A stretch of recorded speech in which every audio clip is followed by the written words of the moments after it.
I've been in the United States for 3 weeks now. I arrived in Washington, D.C. on Wednesday after spending 4 days traveling to North Carolina, South Carolina, and Louisiana. In South Carolina right now, hundreds of communities across the state are recovering from destructive flooding caused by Hurricane Ian. In Florida, Hurricane Ian has even been more catastrophic, with the death toll now over 100. I come from a part of the world that is also suffering more and more from extreme weather like this, driven by the climate crisis. My country, Uganda, has been ranked among the most vulnerable countries to climate change in the world.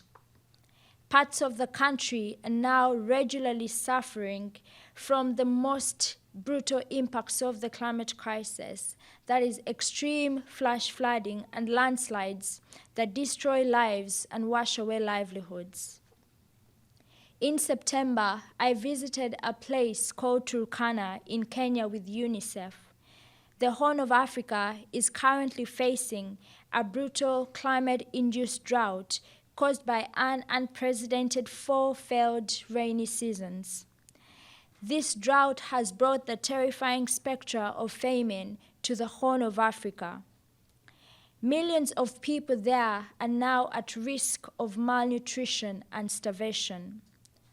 Turkana County is one of the worst affected places. While I was there, I met a child in a hospital where the worst cases of severe acute malnutrition are referred and treated.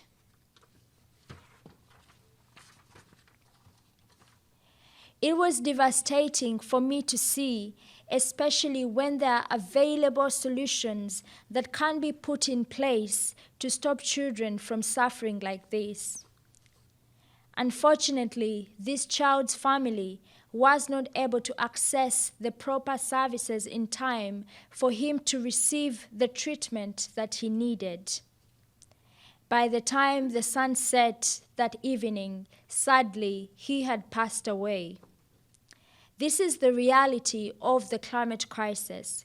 It is happening right now, and people are suffering and dying across the world. Yet now I am here in Washington, D.C., one of the most powerful cities in the world. Yesterday, I was able to meet with staff at the World Bank, one of the institutions charged with leading international climate finance. Only a few weeks ago, the president of the World Bank, Mr. Malpass, said that he couldn't answer whether he believed the scientific consensus that greenhouse gases are dangerously warming our planet. In my part of the world, farms are collapsing, livestock are perishing, and people are starving. But here, in one of the most powerful cities on the earth, I see climate denial is still allowed to exist, even at the top of global institutions. The IPCC and IEA have said that we cannot afford any new fossil fuel infrastructure investment if we are to have a chance of staying below 1.5 degrees Celsius of warming and staving off the worst impacts of the climate crisis. In sub-Saharan Africa, around 600 million people also don't have access to electricity. Renewable energy has been shown to be the most effective way of addressing energy poverty in Africa. Fossil fuel infrastructure tends to do harm to local communities, while fuels and profits are exported to foreign markets. We need institutions like the IMF and World Bank to double down on financing renewable energy for Africa. And they need to structure climate finance for the global south in the form of grants, not loans. And at COP27, the issue of loss and damage finance will be unavoidable. Time and time again, the urgent call for the creation of a fund for loss and damage has been kicked down the road at major climate summits.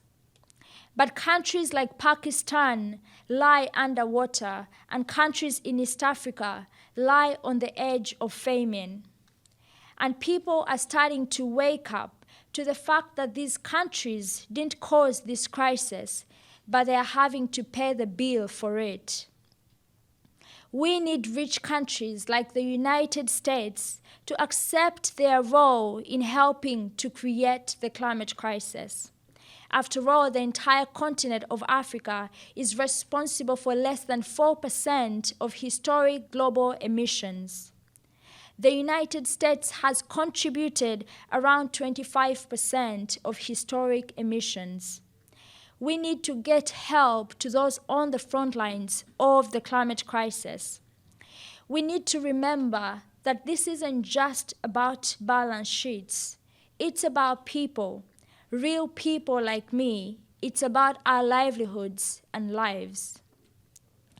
We need the largest historical emitters to provide financial support for the loss and damage that countries in the global south are already experiencing.